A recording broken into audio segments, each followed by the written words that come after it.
Hello friend and अस्सलाम वालेकुम। Welcome to easy learning 700। ये MGT 611 के लेक्चर सीरीज़ है। आज लेक्चर 17 है जिसके अंदर हम ब्रीच ऑफ कॉन्ट्रैक्ट के बारे में पढ़ेंगे। आइए स्टार्ट करते हैं। Mode of discharge of the contract, ये हम पिछले लेक्चर्स में डिस्कस कर चुके हैं कि किस तरीके से कॉन्ट्रैक्ट जो है वो डिस्चार्ज हो सकता है।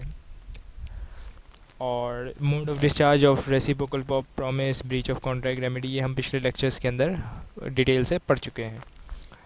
अब बात करते हैं कंपनसेशन फॉर लॉस और damage cause by breach of contract. Means क्या कि भाई अगर एक बंदे ने कॉन्ट्रैक्ट जो है वो ब्रीच कर दिया, तोड़ दिया, तो अब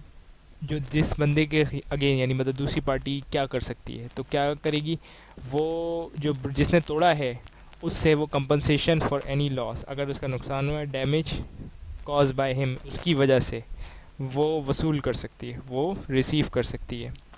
ठीक है। और nature which nature arose is usually in concern of this to broken where the party knows that to, यानी मतलब क्या कि अब वो यानी कि मतलब naturally arose which is naturally arose यानी कुदरती तौर पे usually cause by the thing of the breach contract, यानी अगर ब्रीच होगा तो ये जाहिर सी बात है कंपनसेशन होगी। और which the party knows that the ही है that when they made contract. अच्छा, पार्टी ने कॉन्ट्रैक्ट के दरमियान ये बात ये रखती कि भाई अगर कोई भी ब्रीच करता है तो उसे फ़लाँ चीज़ करनी पड़ेगी, तो ये और to be the result of the breach, यानी मतलब क्या, जैसे मिसाल दे कोई पार्टी ने कॉन्ट्रैक्ट किया 1,00,000 रुपये का, अगर उस आपस में दरमियान में अगर किसी ने कॉन्ट्रैक्ट तोड़ा तो उन्होंने लिख दिया कि भाई 1,000 रुपये उन्हें फ़ाइन देना पड़ेगा। तो ये अब पार्टी ने म्यूचुअली डिसाइड कर लिया, तो वो जिसने भी तोड़ा वो 1,000 रुपये देगा। इसमें ज़्यादा भी रकम हो सकती है, कम भी। अब बात करते हैं compensation for loss by breach of contract. ठीक है, क्या मतलब इसके अंदर क्या कह रहे हैं कि when an obligation reimbursement to create has been, मैं आपको उसका क्रक्स बताता हूँ कि भाई एक बंदा है, उसने हैज़ नॉट बीन डिस्चार्ज, यानी मतलब जो डिस्चार्ज नहीं किया, ठीक है, तो और जो दूसरा यानी कि बंदा था, एनी पर्सन हो सकता है, इंजूरियस यानी कि मतलब वो ज़ख्मी हो गया, फेल्स ऑफ डिस्चार्ज डिग यानी मतलब नहीं डिस्चार्ज की वजह से वो इंजूरियस हो गया, entitle to receive same compensation for the other party as default. यानी कि मतलब क्या, कोई भी बंदा एक बंदे के यानी मतलब आपस में कॉन्ट्रैक्ट किया था, लेकिन जो कॉन्ट्रैक्ट करने वाला था, जिसने ब्रीच किया कॉन्ट्रैक्ट, उसने उसकी ब्रीच करने की वजह से या उसके डिस्चार्ज कॉन्ट्रैक्ट ना करने की वजह से जो बंदा था, कोई भी बंदा हो सकता है, या तो वो प्रॉमिसी हो सकता है, कोई और भी हो सकता है, उसको क्या हुआ, फेल और क्या हुआ, फेल कह रहा हूँ, इंजूरियस हुआ। ठीक है, तो अब वो कंपनसेशन सेम कंपनसेशन कर सकता है कि वो डिफ़ॉल्ट पार्टी। ठीक है, और ऐसा ही एज्यूम किया जाएगा कि उसने यानी मतलब if a person has contract to be discharge to broken, मतलब क्या, ऐसा ही एज्यूम किया जाएगा अगर वो कोई और पार्टी होगी कि इस बंदे ने उस बंदे से कॉन्ट्रैक्ट किया जिसने ब्रीच किया है। एक्सप्लेनेशन के अंदर क्या बात की जा रही है, वही बात की जा रही है कि भाई वो रेमेडी यानी मतलब व्हेन लॉस और damage of the breach which means that exceed of remedy inconvenience cause of non performance of taken, यानी मतलब क्या कि वो रेमेडी यानी मतलब उसका इलाज या उसके यानी उसको रेमेडी किया जाएगा, इनकन्वीनियंस जो उसको हुई cause of non performance of the contract on the account, मतलब यानी कि ना कॉन्ट्रैक्ट पूरा करने की वजह से जो उसको तकलीफ हुई उस चीज़ का अजाला किया जाएगा। इलस्ट्रेशन के अंदर क्या कह रहे हैं कि भाई मिस्टर जो जेड है वो उन्होंने वो सेलर है और मिस्टर वाई से उन्होंने कांटेक्ट किया स्पेसिफिक गुड के अंदर स्पेसिफिक गुड बेचने के लिए, लेकिन क्या है, मिस्टर जेड ने कांटेक्ट कर दिया, तो अब जो मिस्टर वाई हैं वो इंटाइटल हैं कंपनसेट, यानी मतलब पर्टिकुलर अमाउंट ऑफ कंपनसेशन, यानी मतलब कम पैसा वो वसूल कर सकते हैं जो उनकी यानी मतलब ब्रीच की वजह से हुआ है। अब क्या है, मिस्टर जेड ने जो है वो कॉन्ट्रैक्ट किया कि ट्रांसपोर्ट कंपनी से कि भाई जो मेरी जो सामान है वो आप इधर से उधर नकल मकानी करने में मेरी मदद करें।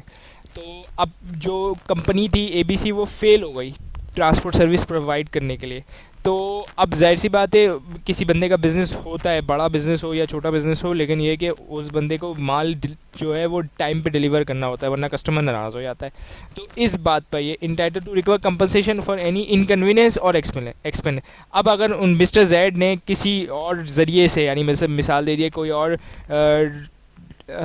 कॉन्ट्रैक्ट कोई और ट्रक भर, जैसे मिसाल दिए माल जा रहा है ट्रक के अंदर, तो कोई किसी को दूसरे ट्रक को उन्होंने हायर करके वो माल डिलीवर किया, तो अब वो भी यानी मतलब ये जो कंपनी है उससे ये भी वसूल कर सकते हैं एज ए एक्सपेंस। और इनकन्वीनियंस जो कस्टमर ने उनको यानी बुरा भरा बोला, या फिर उन कस्टमर के ने उनके को ये बोला कि भाई तुमने मेरा नुकसान करवाया तो मुझे कंपनसेशन दो, तो अब वो इनकन्वीनियंस उनको सबको हुई, तो वो अब जो मिस्टर जैड है वो सारे के सारा अमाउंट मिस्टर ए जो ABC कंपनी है उससे वसूल कर सकते हैं। अब इसके अंदर क्या है, इलस्ट्रेशन नंबर 3 के अंदर उमर जो है वो कॉन्टैक्ट कर रहा है अकरम से कि वो गाड़ी ख़रीदेंगे, लेकिन उमर जो है उन्होंने ब्रेक कर दिया। तो मिस्टर कम जो है इंटाइटल टू कंपनसेट और excess if any in the contract price which this to be obtain for the, मतलब क्या, अगर मतलब यानी कि जो मिस्टर उमर ने कॉन्टैक्ट तोड़ दिया, अब जो मिस्टर अकरम है वो कंपनसेट रिसीव यानी मतलब इंटाइटल यानी वो हकदार हैं इस चीज़ के कि वो कंपनसेशन रिसीव कर सकते हैं, सही है, फ्रॉम उमर द एक्सीड अमाउंट का if any in the contract price, मतलब कॉन्ट्रैक्ट प्राइस के अंदर अगर है तो वो एक्सीड अमाउंट डैमेज का ले सकते हैं। Mister Akram can obtain set eight the time of the breach, यानी जब ब्रीच होगा तो वो ले सकते हैं। ठीक है, अब क्या क्या रेमेडी अवेलेबल हैं एग्रीफ पार्टी के, यानी मतलब जिसका तोड़ा गया कॉन्ट्रैक्ट, सूट डैमेजेस का कर सकते हैं, कंपनसेशन का कर सकते हैं। ठीक है, स्पेसिफिक परफॉर्मेंस यानी कि कोर्ट ऑर्डर दे सकती है कि भाई ये तुम्हें कॉन्ट्रैक्ट परफॉर्म करना है बाय हुक बाय क्रुक। ठीक है, सूट फॉर इंजंक्शन में मैं आपको समझाता हूँ कि स्टे ले लेना, कोर्ट से स्टे ले लेना। इसको मैं एक मिसाल से समझाता हूँ कि जैसे एक एक्टर है, उसने ABC न्यूज़ से कॉन्ट्रैक्ट ABC चैनल से कॉन्ट्रैक्ट किया कि मैं आपके लिए सिर्फ एक्टिंग परफॉर्म करूँगी। तो अब लेकिन थोड़े दिनों बाद जो उन्होंने क्या किया, XYZ चैनल से भी कॉन्ट्रैक्ट कर लिया। ठीक है, तो अब जो ABC है वो इंजंक्शन लगवा सकता है कोर्ट के ज़रिए, स्टे दिलवा सकता है कि भाई ये नहीं कर सकती आप, ये होता है इंजंक्शन। अब सूट फॉर डैमेजेस मतलब क्या, damages means to restore the agreed party to position which would have if they agree would be performance and damage suffer compensation and monetary reward in case of a breach order। मतलब क्या कि damages का मतलब क्या है, he would be if they argue that would be perform, अगर वो perform हो जाता तो वो पार्टी वहाँ पे होती, तो यानी कि मतलब उस पार्टी को उधर यानी कि मतलब समझ लिया अगर परफॉर्म हो जाता तो कोई मसला ही नहीं था। ठीक है, तो अगर परफॉर्म नहीं हुआ तो जो डैमेजेस सफ़र हुए हैं वो कंपनसेट करेंगे एज अ मॉनेटरी रिवॉर्ड, यानी मतलब पैसे दे दिए जाएंगे उसको। जैसे मिसाल दे दिया कि भाई मेरा 1 लाख रुपए का नुकसान हुआ किसी के कॉन्ट्रैक्ट ना पूरे करने की वजह से, तो वो जो पार्टी है वो मुझे 1 लाख रुपए दे दे तो मेरा काम हो जाएगा। ऐसी बात है, मेरा यही था, इस चीज़ का राइट है सू करने के लिए। ठीक है, party rightfully residing the contract inter to compensation, मतलब क्या, party has right to rescind to a contract to enter to compensation any damage in the situation through with non fulfillment, मतलब क्या, और agree party has if right to suit against the counter party, मतलब क्या कि जो party है वो rightful है, यानी मतलब उसके पास हक है कि वो कंपनसेशन के लिए any damage which is sustain through the non fulfilment, मतलब कोई भी मतलब कंपनसेशन कोई भी यानी मतलब डैमेज हुआ। ठीक है, तो वो पार्टी राइट रखती है कि वो उस बंदे से जिसने किया उससे पैसे की शक्ल में ले ले या किसी और शक्ल में ले ले। पहले में तो सिर्फ मॉनेटरी था, ये डैमेज और कंपनसेशन में फ़र्क ये होता है कि वो मॉनेटरी है और ये मॉनेटरी नहीं है, वो किसी भी शक्ल में ले सकती है।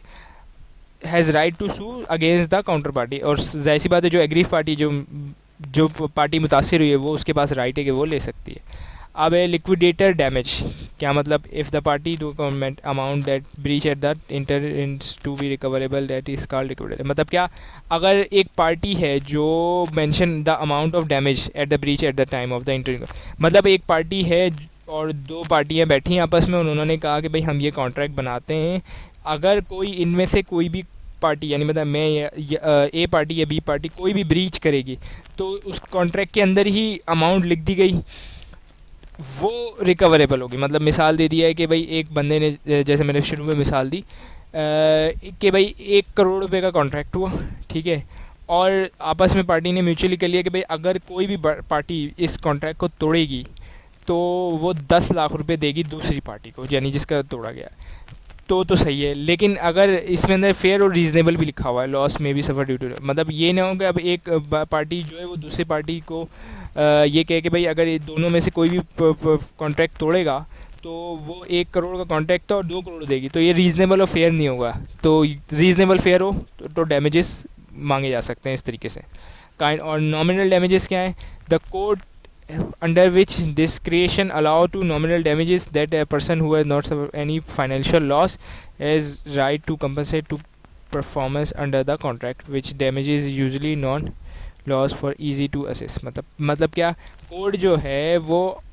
डिस्क्रिशन नॉट नॉमिनल डैमेज, यानी मतलब nominal a person who is not any financial loss नहीं हुआ, but it recognize as a right to compel the other party to perform the contract. Such damage is usually concerning non-pecuniary loss which is not easy to assess. मतलब क्या कि भाई मिसाल दे दिया किसी बंदे को, जैसे मिसाल दे दिया है कि एक बंदे ने कॉन्ट्रैक्ट किया दूसरे बंदे से गाड़ी ख़रीदने के, ठीक है। अब गाड़ी का कॉन्ट्रैक्ट तो वो नहीं हुआ, जाहिर सी बात है, वो उसने एक बंदे जिसने बेचनी थी उसने ब्रीच कर दिया। लेकिन अब उस बंदे को कितनी ज़रूरत थी,